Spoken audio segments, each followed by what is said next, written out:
Hello friends, कैसे हो आप लोग। आशा करती हूँ कि आप लोग स्वस्थ होंगे, मस्त होंगे और आप सबकी दुआ से हम सब भी स्वस्थ और मस्त हैं। तो फ्रेंड्स, अभी मॉर्निंग का समय हो रहा था, बच्चे भी स्कूल चले गए थे और मैंने भी अपने सारे घर के काम निपटा लिए थे और मैंने नहा भी लिया था, पूजा भी हो गई थी।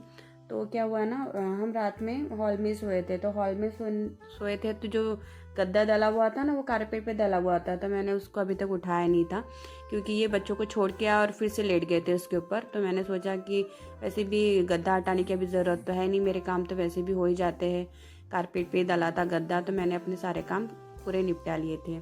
तो फिर बाद में जब ये उठे तो उसके बाद फिर गद्दा उठाया और मैंने सोचा कि क्यों ना मैं कारपेट के नीचे का साफ़ कर लेती हूँ। तो कारपेट के नीचे जब मैंने उठाया ना कारपेट को, तो इतनी धूल इसके नीचे जैसी छनी हुई धूल रहती ना, वैसी थी। तो फिर मैंने उसको सोचा कि इसको झाड़ू लगाऊंगी तो ये उड़ेंगी धूल, तो मैंने उसको पहले पोछा लगा के पोछ लिया अच्छे से, फिर बाद में थोड़ा बहुत बचाता तो उसको झाड़ू से उठा लिया। तो बस ये होने के बाद फिर मैंने कारपेट भी थोड़ा साफ़ किया और कारपेट को फिर डाल दिया था।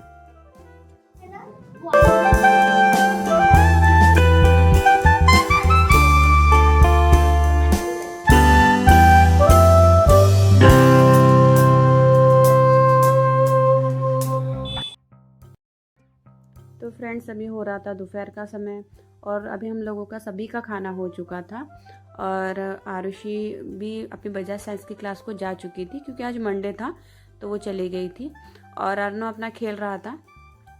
और फिर खाना होने के बाद फिर मैंने सोचा कि कुछ मैं आज एक्स्ट्रा के काम कर लेती हूँ क्योंकि आज कुछ एक्स्ट्रा के काम निकले हुए थे। आज ये अनाज लेके आ गए थे, तो और कुछ किराने के आइटम भी मैंने इनको लिख के दे दिया था, तो वही मैं बस भर रही थी क्योंकि मैं सब भर देती हूँ किराने के आइटम, और जब कोई एक्स्ट्रा में बच जाता है तो मैं उसको ऐसा डब्बे में रख देती हूँ। तो बस मैं वही रख रही थी और गेहूँ ख़त्म हो गया था, तो गेहूँ भी लेके आ गए थे ये। तो इन्होंने क्या किया, दुकान से ही आधा आधा करवा के लेकर आ गए थे। 15 किलो आधा करवा दिया था और 15 किलो पिसवा के भी लेकर आ गए थे।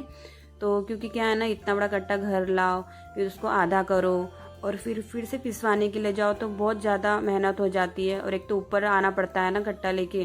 तो ये वहीं से दुकान से ये एक्स्ट्रा का कट्टा लेके चले गए और दुकान वाले को बोल दिया था कि मुझे आधा आधा करवा दो, और वहीं से आते आते चक्की पे भी डाल दिया था और पिसवा के भी लेकर आ गए थे और दूध भी लेकर आ गए थे ये। तो दूध चढ़ाने का रह गया था फ्रेंड्स, तो मैं बस दूध भी चढ़ा दिया था मैंने। और फिर बर्तन निकले हुए थे, इतने सारे बर्तन थे ना, क्योंकि अभी तक सब बर्तन निकल ही रहे थे और मैंने अभी तक कोई साफ़ नहीं किया था। सुबह किया था 1-2 बार साफ़, तो फिर इसके बाद मैंने फिर बर्तन भी धोना शुरू कर दिया था। और क्या हुआ ना फ्रेंड्स, आज है ना इनकी तबीयत ख़राब हो गई थी। धूप की वजह से हुई थी फ्रेंड्स, क्योंकि ये काम धूप में कुछ भी करो ना तो थोड़ा सा इनको अच्छा लगता नहीं है। और आज क्या हो गया था पता ही नहीं इनको। तो ये कट्टा, इन्हें जो अनाज लेने गए थे ना, तो उधर से आए तो इन्हें बहुत वोमिटिंग हुई, इतनी वोमिटिंग। तो मुझे बताया भी नहीं इन्होंने कि इनको वोमिटिंग हुई है। तो बहुत देर के बाद बताया कि वोमिटिंग हुई है, बस इतना बोल रहे कि मेरी तबीयत ख़राब है, तो आज मैं मेडिकल नहीं जा रहा हूँ, तो मैं आराम करता हूँ। तो कैसा है ना इनका, कि जब बहुत ज़्यादा तबीयत ख़राब हो जाती है ना, तो तभी ये मेडिकल नहीं जाते हैं। यानी बाई चांस ही ऐसा होता है कि ये छुट्टी मारते हैं, नहीं तो ये रोज़ ही जाते, चाहे कितने भी क्यों ना थक जाए, ये मेडिकल जाते ही है। तो आज कुछ ज़्यादा ही तबीयत ख़राब हो गई थी इनकी, तो इन्होंने छुट्टी ले ली। तो फिर मैं भी समझ गई कि जब ऐसा कुछ होता है ना, तो ये खुद ही छुट्टी ले लेते हैं। तो फिर आज इन्होंने आराम किया और हॉल में ही लेटे हुए थे ये। तो बस मैं अपना धीरे धीरे काम कर रही थी ताकि उनको डिस्टर्ब ना हो। और अर्नो का भी कैसा ना, आज अर्नो बड़ा बोर हो रहा था, खाना हो गया था उसका, तो फिर वो इधर उधर घूम रहा था कि मैं अब क्या करूँ क्या नहीं, कुछ समझ में नहीं आ रहा था उसको। तो वो क्या करता है ना, दिन भर हॉल में रहता है बैठा और कुछ न कुछ करते रहता है। लेकिन आज उसको कुछ समझ नहीं रहा था कि आज मैं क्या करूँ, तो इसलिए इधर उधर घूम रहा था वो। और मुझे पूछ भी रहा था कि मम्मी ये है क्या, मम्मी वो है क्या। फिर मैंने बोला उसको अगर कुछ रहता है तो मैं दे देती हूँ, और नहीं रहा तो फिर नहीं बोलना पड़ता है, क्योंकि वो रोज़ ही कुछ नया नया करते रहता है। ऐसा एक भी दिन नहीं रहता है कि उसने कुछ नया किया नहीं होगा। तो वो टीवी भी देखता है, पढ़ाई भी करता है, अदर एक्टिविटी भी करता है, हर चीज़ करता है वो। तो देखिए, मैं बर्तन ही साफ़ कर रही थी, तो फिर इन्होंने लाइट भी बंद कर लिया था क्योंकि इन्हें नींद आ रही थी, और उजाले में सोना तो होता ही नहीं। हमारा कैसा है ना फ्रेंड्स, इनकी और आरुषि की एक जैसी आदतें हैं। जैसे इनको है ना उजाले में नींद नहीं आती है, आवाज़ में नींद नहीं आती है, तो सेम आरुषि का भी ऐसी ही है। तो उस वो भी जब ऐसी जब उसको सोना रहता है ना तो वो पूरे लाइट बंद करके सोती है। और उससे नहीं क्या फैन चाहिए, चाहे कितनी भी ठंडी क्यों ना हो, फैन की आवाज़ चाहिए उसे। और इनका भी सेम ऐसा है, चाहे ठंडी कितनी भी हो फैन की आवाज़ चाहिए। लेकिन मेरा और अर्नव का वैसा नहीं है, हमको चाहे अंधेरा रहो, चाहे उजाला रहो, चाहे आवाज़ रहो, कि कुछ रहो, हमको नींद आ जाती है। और फ़ैन की ऐसा लगता भी नहीं हमको कि फ़ैन चालू रहना चाहिए कि उसकी आवाज़ से हमको नींद आएगी। तो कैसा ना आरुषि और इनका एक जैसी आदतें हैं, और इन लोगों को थोड़ा सा नींद अच्छी लगती है, दोपहर की नींद। और अर्नव और मेरा एक जैसा है, तो हम लोग कैसा ना दोपहर में सोते नहीं है। अर्नव का भी सेम है, अर्नव बोलता है मम्मी मुझे भी सोना अच्छा लगता नहीं है, क्योंकि जैसा मुझे फील होता है ना कि सोने के बाद बीमार जैसा लगता है, तो अर्नव का भी सेम है। वो भी बोलता है कि मम्मी एक बार उठो ना तो अच्छा लगता है, तो वो भी फिर सोता नहीं है। और आज को क्या हुआ ना फ्रेंड्स, आरुषि स्कूल से आई ना तो बहुत थकी हुई थी। तो इतना ज़्यादा उसके पैर दुख रहे थे, तो बोल रही थी कि मम्मी मैं आजकल बहुत ज़्यादा थक जा रही हूँ। क्योंकि कैसा है ना, आजकल वो स्कूल जाने लग गई है साइकिल से, तो इतने दूर स्कूल जा रही है, फिर वहाँ से आने के बाद वहाँ से स्कूल से आना भी। और स्कूल में कैसा है ना, आजकल डांस की प्रैक्टिस चल रही है, एनुअल फंक्शन होने वाली है स्कूल में, तो उसकी वजह से कैसा है ना स्कूल में कंटिन्यू डांस करते रहना पड़ता है। और कैसा है ना, आरुषि डांस बहुत अच्छा करती है, तो उसको अदर बच्चों को जो है ना, दूसरे बच्चों को सिखाना भी पड़ता है, तो उसमें भी उसके बहुत ज़्यादा पैर दुख रहे हैं। तो आज वो बोल रही थी कि मम्मी बहुत ज़्यादा पैर दुखते हैं, और आज कैसा ना उसको बजाज साइंस की क्लास के लिए भी जाना था।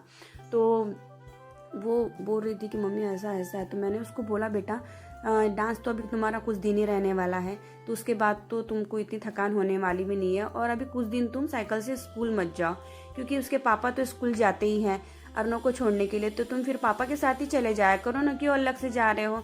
और जिस दिन तुम्हारे डांस खत्म हो जाएंगे और जिस दिन तुम नहीं थकोगे, उस दिन फिर तुम जाना खुद साइकिल से, अगर इच्छा होगी तो पापा तो जाते ही है, तो जब पापा जा रहे हैं तो उनके साथ ही जाओ। तो ठीक है बोले मम्मी, तो मैं अभी पापा के साथ ही जाया करूँगी।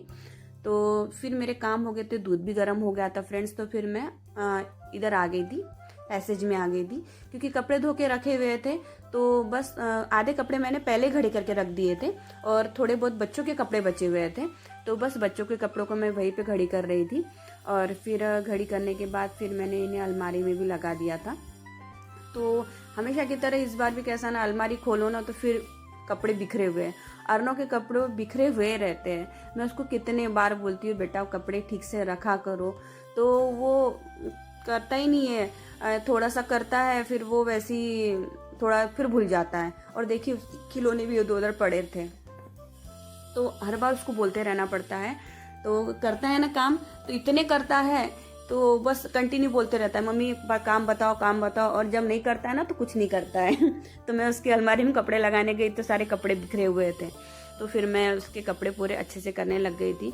और आरुषि के तो अच्छे रहते हैं, थोड़े थोड़े बिखरे रहते हैं, तो आरुषि के भी मैंने ठीक से लगा दिए थे। और फिर ये सब होने के बाद फिर मैंने आराम किया। आराम बोलो तो वही एडिटिंग का काम रहता है, तो लेट के करती हूँ, तो थोड़ा सा वही लेट जाने से थोड़ा सा आराम मिल जाता है, क्योंकि दिन भर चलने चलने से मेरे पैर बहुत दुखते हैं। तो फिर मैंने शाम तक फिर एडिटिंग की गई, कि दोपहर का समय ऐसा रहता है कि मुझे थोड़ा शांति मिलती है। तो कभी कभी बच्चे बहुत परेशान करते हैं ना, तो आजू बाजू में बैठे रहते हैं, तो उस समय मैं क्या करती हूँ, इस रूम में आ जाती हूँ, और इस रूम में सारे दरवाजे बंद कर देती हूँ, और इस रूम में आराम से एडिटिंग करती हूँ। लेकिन बच्चे ऐसे हैं ना, सुनते ही नहीं है, वो मेरे आजू बाजू में रहते ही है, और बार बार फिर बोलते कि मम्मी आप जाओ मत ना वो कमरे में, हम आवाज़ नहीं करेंगे, आप हमारे बाजू में बैठो ना। लेकिन थोड़ा देर सुनते हैं और फिर से वैसे ही करते हैं, तो मैं इस कमरे में आ जाती हूँ और इसी कमरे में शांति से काम करती हूँ। तो देखिए मैंने कपड़े भी बच्चों के लगा दिए थे, और फिर मैं आराम करने चली गई थी। तो फ्रेंड्स मैं एडिटिंग का काम कर ही रही थी, तो आरुषि भी आ गई थी बजाज साइंस की क्लास से। अभी कुछ 5 बज रहा था, तो आरुषि फ्रेश हुई और फिर उसके बाद वो हॉल में गई थी। तो मैं अपना काम कर ही रही थी, तो मैं बेडरूम में थी फ्रेंड्स, तो उस समय मुझे कुछ बर्तनों की आवाज़ आने लग गई, तो मैं समझ गई कि कुछ ना कुछ बन रहा है। तो मैं जल्दी से फ्रेश हुई और हॉल में आ गई थी। तो हॉल में आई तो आरुषि बना रही थी कॉफ़ी, क्योंकि आज ये घर पे थे तो इन्हें शाम में कुछ ना कुछ लगता है। तो फिर इन्होंने आरुषि को कहा कि बेटा कॉफ़ी बनाओ। तो फिर आरुषि ने कॉफ़ी बनाया, फिर हम लोगों ने कॉफ़ी पिया और कॉफ़ी बहुत अच्छी बनाई थी आरुषि ने। वैसे आरुषि को कॉफ़ी बहुत पसंद आती है, कुछ भी ऐसा रहा ना तो उसको वो कॉफ़ी बनाती है। वैसे मुझे कॉफ़ी पसंद नहीं आती है, मुझे चाय अच्छी लगती है और चाय उतनी भी नहीं अच्छी लगती है, लेकिन कॉफ़ी से तो अच्छी मुझे चाय लगती है। तो हम लोगों ने कॉफ़ी पी और अर्नव आज सो गया था, पापा के बाजू में ही सो गया था वो। तो टीवी देखते देखते सोया था वो, और पापा ने भी उसको कहा था कि बेटा थोड़ा सो जाओ, क्योंकि कैसा ना जब ये घर पे रहते हैं ना तो ये जानबूझ के अर्नव को सुलाते हैं, क्योंकि अर्नव मेरे बोलने पे तो सोता नहीं है। और वो कैसा है ना, रोज सवेरे उठते हैं तो इसके पापा कहते हैं कि थोड़ा सो जाया करो, थोड़ा आराम कर लिया करो, तो दिन भर खेलते रहते हो, तो इसके वजह से वो सुलाते हैं। तो अर्नव सो गया था। फिर कॉफ़ी होने के बाद फिर हम लोगों ने कुछ देर बातें करी।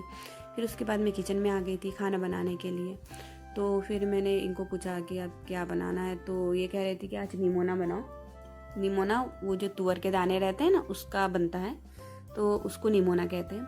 तो उसका निमोना बनाओ। तो फिर मैं निमोना बनाने के लिए आ गई थी। और ये जो आटा पिसवा के लाते हैं ना, तो मैं हमेशा बोरी में पिसवा के मंगवाती हूँ। और ये बोरी की बोरी मैं डब्बे में रखती हूँ, यानी जो स्टील का डब्बा रहता है ना उसमें मैं बोरी की बोरी रखती हूँ। तो बस मैं वही कर रही थी, बोरी डब्बे में डाल रही थी, लेकिन बोरी कुछ मुझसे जा नहीं रही थी क्योंकि आटा बहुत ज़्यादा था और डब्बा थोड़ा छोटा हो गया था। और जहाँ तक 15 किलो आटा था ये, और 10 किलो का ही डब्बा था। तो फिर मैंने इनको कह दिया कि आप ये बोरी डाल देना डब्बे के अंदर। तो ये कह रहे थे ठीक है मैं डाल देता हूँ बाद में।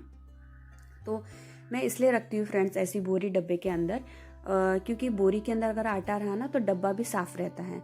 तो कैसा है ना, जब हम आटा पिसवा के लाते हैं ना तो आटा थोड़ा सा गर्म रहता है, और गर्म आटा जब हम डब्बे में डालते हैं ना तो वो थोड़ा सा चिपक सा जाता है डब्बे के अंदर। तो उसमें कैसा होता है ना, डब्बा हर बार साफ़ करते रहना पड़ता है क्योंकि बहुत ज़्यादा चिपक जाता है वो, और पूरा तो उतना आटा यूज़ में भी नहीं आता है। तो क्या होता था पहले, ऐसे ही होता था, आटा लेकर आते थे बोरी के अंदर, फिर मैं उसको डब्बे में खाली करती थी, और जब भी आटा ख़त्म होता था ना तो डब्बे को फिर से धोना पड़ता था, तो काम बहुत ज़्यादा हो जाता था और आटा बड़ा वेस्ट होता था। तो मैंने फिर क्या किया, जब भी वो अभी बोरी लेकर आते हैं, बोरी में आटा पिसवा के लाते हैं ना, तो मैं बोरी की बोरी डब्बे में रख देती हूँ। तो इससे कैसा होता है, डब्बा पूरा क्लीन का क्लीन ही रहता है ना, बार बार डब्बे को साफ़ करने की ज़रूरत ही नहीं रहती है। और जब भी आटा ख़त्म होता है ना, तो जब मैं बोरी बाहर निकालती हूँ ना तो डब्बा मुझे साफ़ सुथरा ही दिखता है। तो इसकी वजह से मैं इस तरीके से रखती हूँ। तो फ्रेंड्स आज मैंने खाना जल्दी बना लिया था, नहीं शाम में कुछ 6:30-7 बजे के लगभग ही मैं खाना बनाने आ गई थी। और कैसा ना, शाम में कॉफ़ी पिए, फिर इनसे बहुत देर तक मैंने बातें किया। फिर उसके बाद फिर क्या हुआ, बच्चों को भूख लग गई थी, तो बच्चों ने कुछ वेफर्स लेकर आ गए थे, तो वेफर्स खाए। तो वेफर्स खाने के बाद तुरंत बाद ही अर्नव फिर से बोलने लगा मुझे और भूख लग गई है। तो उसके पापा बोल भी रहे थे कि बेटा अभी तो खाए हो, अभी और भूख लग गई है। तो इसकी वजह से मैं जल्दी खाना बनाने के लिए किचन में आ गई थी। और ये देखिए ये भी आ गए थे बोरी को डालने के लिए डब्बे के अंदर। तो बोरी में आटा ज़्यादा हो गया था, तो बोले इसका ढक्कन तो कुछ लगने वाला नहीं है। तो मैं बोली ठीक है ढक्कन मत लगाओ, ऐसे ही रख दो, जब थोड़ा आटा कम हो जाएगा तो ढक्कन भी लग जाएगा। तो उन्होंने फिर वैसे ही रख दिया था। और देखिए अर्नव को भूख लग गई थी ना, तो उन्होंने सबसे पहले खाना भी परोस लिया था, और आज इन्होंने भी जल्दी खाना खा लिया था। आज घर पे थे ना तो इनको जल्दी भूख लग गई थी ना, तो कैसा हमेशा के मेडिकल में रहते तो भूख नहीं लगती है क्योंकि काम में रहते हैं ना, लेकिन जब खाली रहता है ना दिमाग तो उसमें भूख भी जल्दी लग जाती है। तो इन्होंने भी खाना खा लिया और हम सब लोगों ने भी खाना खा लिया था आज जल्दी ही। तो फ्रेंड्स खाना बन गया मेरा और खा भी लिया हम लोगों ने, सभी ने खा लिया है। और आज बहुत थक गई हूँ, गर्मी बहुत लग रही है, इसकी वजह से भी थकान ज़्यादा आ जाती है। और दोपहर में तो आराम नहीं किया, तो अभी तो बहुत नींद से आ रही है मुझे जल्दी, यानी नींद अभी से आ रही है, तो मैं जल्दी सो जाऊंगी। तो अब मैं ब्लॉग को एंड करती हूँ। तो जो भी चैनल पर नए थे प्लीज़ चैनल को सब्सक्राइब कर लीजिए, वीडियो को लाइक कर लीजिए, और प्लीज़ कमेंट करके बताइए कि आपको हमारा आज का ब्लॉग कैसा लगा। मिलते हैं नेक्स्ट ब्लॉग में, तब तक के लिए बाय बाय।